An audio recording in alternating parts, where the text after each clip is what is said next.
What's up guys, welcome back to Hats Off. ரொம்ப நாள் கழிச்சு மீட் பண்ணுறோம்னு நினைக்கிறேன் ஆஃப்டர் 12 டேஸ். அண்ட் இந்த வீடியோ எதை பற்றினா, நான் தேரே இஷ்க் மென் அந்த படம் இப்போ ரீசெண்டாக தான் பார்த்தேன் நம்ம நெட்ஃப்ளிக்ஸில். அண்ட் இந்த படத்தை பற்றி எனக்கு ஒரு மிக்சடான ஒரு ஒப்பீனியன் இருக்குது.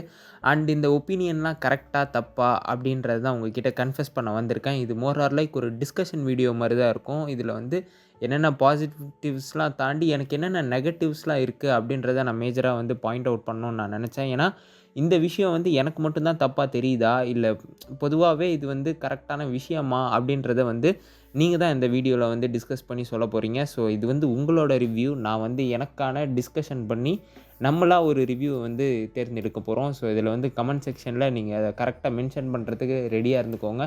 ஸோ வீடியோவை ஸ்டார்ட் பண்ணிடலாமா?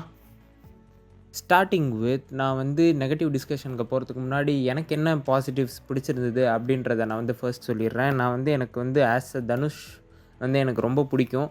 அண்ட் அவரோட நிறையா படங்களில் நான் இப்போ அந்த பழைய ஃப்ளேவர்ஸ்லாம் நான் ரொம்ப மிஸ் பண்ணிகிட்ருந்தேன். அண்ட் இந்த படம் மோர் ஆர் லைக் ஒரு பழைய தனுஷை ஒரு ரீக்ரியேட் பண்ணிச்சோ அப்படின்ற மாதிரி எனக்கு ஒரு ஃபீல் தந்துச்சு. பிகாஸ் ஆஃப் அந்த ஒரு கேரக்டருக்கு ஏற்ற மாதிரி ஒரு காலேஜ் டைமில் எப்படி இருப்பாங்களோ அதே மாதிரியே தாங்க இப்பயும் வந்திருக்காரு. எனக்கு ஆச்சரியமாக இருக்குது, தனுஷ் மட்டும் எப்படி இனி எங்கே இருக்கார் அப்படின்ட்டு. அண்ட் அவரோட ஹேர்லைனுமே உண்மையாலுமேங்க லைட்டாக பொறாமையாக தான் இருக்குது. பட் ஆனால் என்னோடய ஹேர்லைனை விட சூப்பராகவே இருக்குது அவருக்கு. அண்டு அதே மாதிரி அவங்களுக்கு ஏற்ற மாதிரியே கிருத்தி சனனும் சூப்பராக நடிச்சிருந்தாங்க. எனக்கு அவங்கள யூஸ்வலாகவே ரொம்ப ரொம்ப பிடிக்கும். அந்த பரம் சுந்தரி பாட்டிலேருந்து அவங்களோட மிகப்பெரிய ஃபேன் ஆகிட்டேன் நான். அண்ட் அதிலேருந்து நான் இப்போ வரைக்குமே அவங்களோட நிறைய படங்களை ஃபாலோ பண்ணிட்டு தான் இருக்கேன். அண்டு எனக்கு ரொம்ப ரொம்ப பிடித்த படம் அவங்களோட அந்த மீமின்னு சொல்லிட்டு அந்த படம் எனக்கு ரொம்ப பிடிக்கும். அண்டு சுஷாந்த் சிங் ராஜ்புட்டோட ஒரு படம் நடிச்சிருப்பாங்க. எனக்கு அந்த படமும் ரொம்ப ரொம்ப பிடிக்கும். நான் ஏன் இதெல்லாம் தவிர்த்துட்டு அதை பற்றி பேசிகிட்டு இருக்கேன்னு தெரியல. அண்ட் இந்த படத்துலையும் அவங்க சூப்பராகவே நடிச்சிருந்தாங்க. பிகாஸ் ஆஃப் அந்த கேரக்டருக்கு ஏற்ற மாதிரி அந்த பொட்டன்ஷியல் இருக்கிற ஆக்ட்ரஸ் இறக்குனது உண்மையாலுமே எனக்கு ரொம்ப கரெக்டாக தோணுச்சு. மேபி இனி வேறு ஒரு காஸ்டிங் போயிருந்தாங்கன்னா நல்லாயிருக்குமா அப்படின்றது கேட்டிங்கன்னா எனக்கு பெருசாக தெரியல. ஆனால் இவங்க அவங்களோட ரோலுக்கு சூப்பராகவே ஆப்டாக இருந்தாங்க. தனுஷை தாண்டியுமே இவங்க சூப்பராகவே பெர்ஃபார்ம் பண்ணியிருந்தாங்க. மேபி தனுஷுக்கு ரிப்ளேஸ்மெண்ட்டாக வேறு யாராவது போட்டிருந்தா நல்லா இருந்திருக்கும். Because of Aanand L Rai தெரியலங்க, அவருக்கு தனுஷை ரொம்ப பிடிக்கும் போல். அவரை வச்சே 3 படம் பண்ணிட்டாரு. ராஜ்னா, அப்புறம் அட்ராங்கிரே, அப்புறம் இப்போ தேரே இஷ்க் மென். இந்த படம் மோர் ஆர் லைக் எனக்கு என்னமோ ஒரே சிமிலர் கேட்டகிரியில் தான் ஒரு லவ் ஃபெயிலியர் பாய் எப்படி அவங்க லைஃப் லீட் ஆகுது அப்படின்றத ஒரு டிஃப்ரெண்ட் ஸ்டோரியை அதாவது ஒரே சாப்பாட்டை பல பல சாம்பார் ஊற்றி சாப்பிட்ட மாதிரி ஒரு ஃபீல் தான் இருக்குது இந்த படத்தை பார்த்தோன்னே. ஸோ அதை நான் நெகட்டிவில் நான் டீட்டெயில்டாக டிஸ்கஸ் பண்ணுறேன் உங்ககிட்ட. அண்ட் இதில் ஆனந்த் எல் ராய் அவரோட ஸ்டோரி எனக்கு யூஸ்வலாகவே கொஞ்சம் நல்லா பிடிக்கும். அண்ட் அதே மாதிரி தான் இந்த படமும் எனக்கு அவரோட ஸ்டோரி லைன் நல்லாவே எடுத்திருக்காரு. அண்ட் அவங்க சொன்ன விதமுமே ரொம்ப நல்லா இருந்தது. அண்டு இவ்வளோ தாங்க எனக்கு பாசிட்டிவாக தெரிஞ்சது. அதுக்கப்புறம் எனக்கு எண்டிங் ரொம்ப பிடிச்சிருந்ததுங்க. எண்டிங் நான் வேறு மாதிரி எதிர்பார்த்தேன். பட் ஆனால் இது கொஞ்சம் வேறு மாதிரி முடிஞ்சுச்சு. எனக்கு அது ஆச்சரியமாக தான் இருக்குது.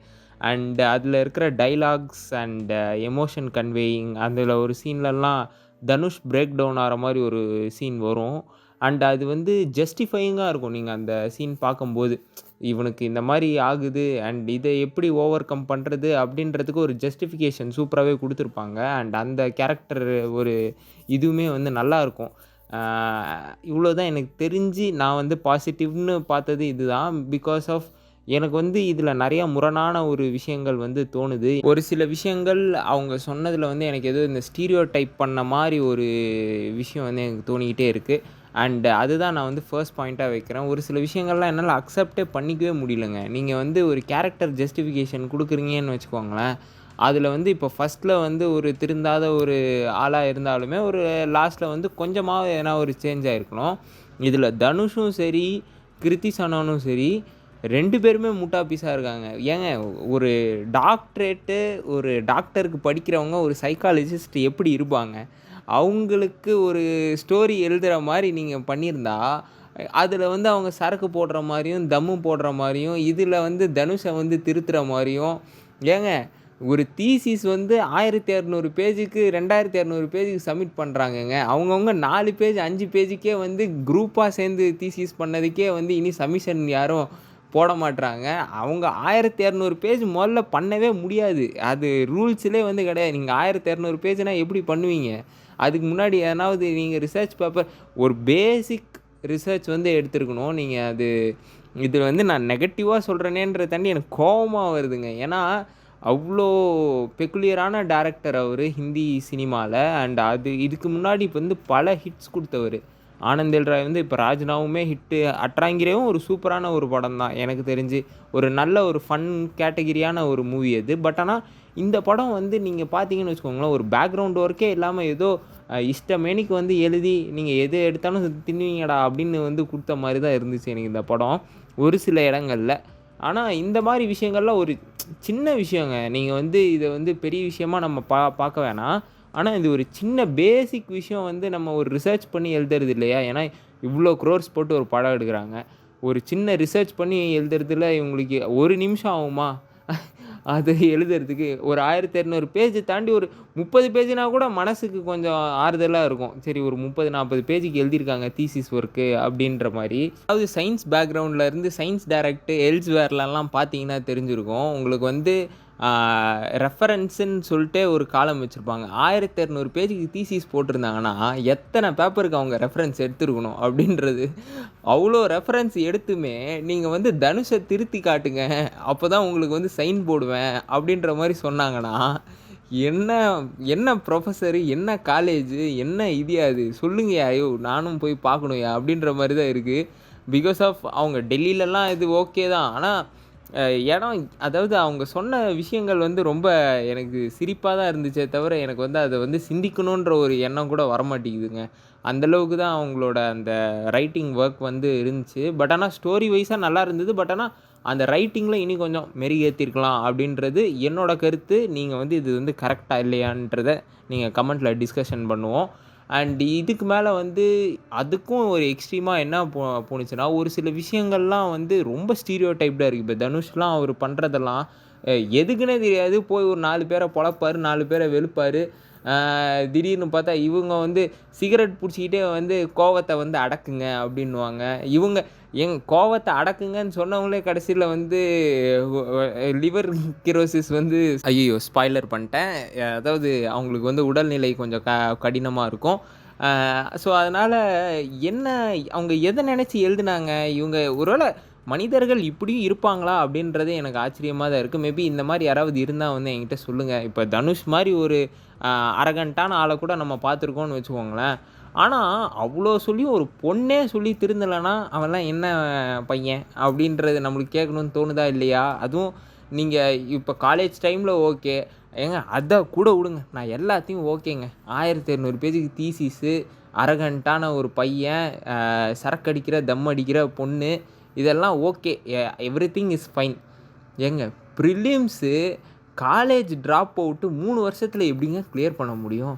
ஒருவேள அந்த அளவுக்கு படிச்சு கிளியர் பண்ணிறலாமா? எனக்கு புரியவே இல்ல. இப்ப 12த் ஃபெயில்ல நீங்க அது வந்து ஒரு ஜஸ்டிஃபைடா இருக்கும். அவங்களோட ஒரு அட்டெம்ப்ட்டு அண்ட் அதுக்கு மேல ஒரு கிளியர் பண்ற மாரி. இந்த ஆளு பீடி குடிச்சுக்கிட்டே வந்து படிக்கிறாருங்க. என்னால அது அக்செப்ட்டே பண்ணிக்க முடில. அண்டு பீடி குடிக்கிறவங்கலாம் நல்லா படிக்க மாட்டாங்க அப்படின்றத நான் சொல்லல. பட் ஆனா, அவங்க 3 வருஷத்துக்கு கிளியர் பண்றது, அதுவும் இது அதாவது இப்ப 12த் ஃபெயில்னா, அவங்க வந்து அவங்களோட லைஃப்ல ஒரு சக்சீட் ஆகணும். அவங்களோட ஃபேமிலிய ஒரு நெக்ஸ்ட் லெவலுக்கு எடுத்துட்டு போணும் அப்படின்றதுக்காண்டி இவரு வந்து ஐஏஎஸ் ஆன மாரி காட்டியிருப்பாங்க. பட் ஆனா இந்த படத்துல கிரிட்டிஸ் ஆனவன கரெக்ட் பண்றதுக்காண்டி தனுஷ் வந்து 3 வருஷம் வந்து வனவாசம் இருந்து படிச்சு அந்த பிரிலிம்ஸ கிளியர் பண்ண மாரி காமிச்சிருப்பாங்கங்க. பிரிலிம்ஸு அதுக்கப்புறம் மெயின்ஸ் இருக்கு. அப்புறம் இன்டர்வியூ இருக்கு. அதெல்லாம் மறந்துட்டாங்க. ப்ரிலிம்ஸை கிளியர் பண்ண உடனே நேரா வந்து கிரிட்டிஸ் அண்ணன் வீட்டுக்கு போய் நான் வந்து ஐஏஎஸ் ஆயிட்டேன் அப்படின்னு சொல்லிட்டு என்னங்க இது என் பையன் ஐஏஎஸ் ஆயிட்டான்னு பிரகாஷ் ராஜுமே வந்து அதில் குதிக்கிறாப்புல.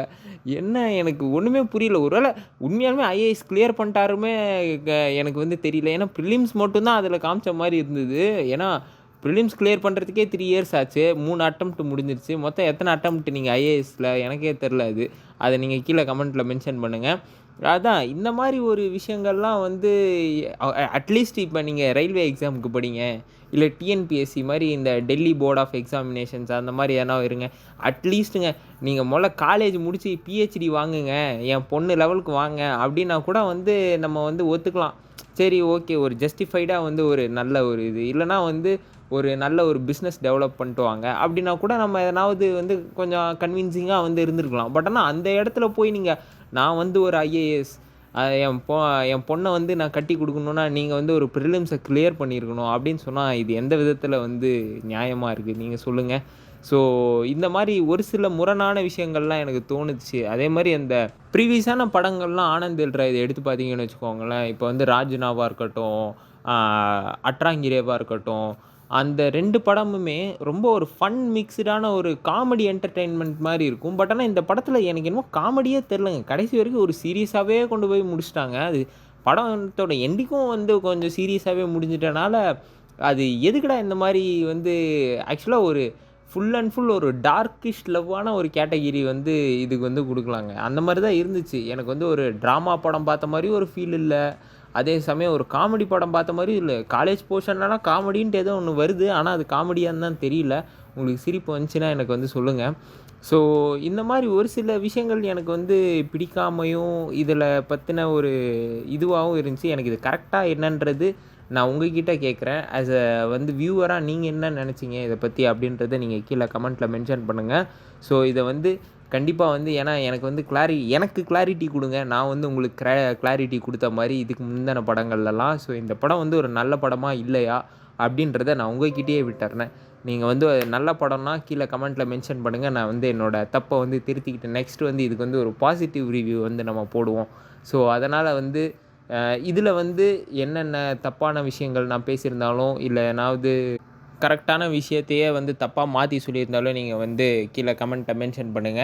ஸோ நானும் அத படிச்சு தெரிஞ்சுக்கிறேன் அண்ட் மாத்திக்கவும் செய்றேன். அண்ட் தேரே இஷ்க் மென்க்கு அவுட் ஆஃப் 5 ஸ்டார்ஸ் 5 ஹார்ட்ஸ் நீங்க எவ்வளோ குடுப்பீங்க? அப்படின்றதையும் நீங்க கீழ மென்ஷன் பண்ணுங்க guys. So thank you for வாட்சிங். See you on the other one. Until then, this is Hats Off signing off. Take care. Cheers. Bye.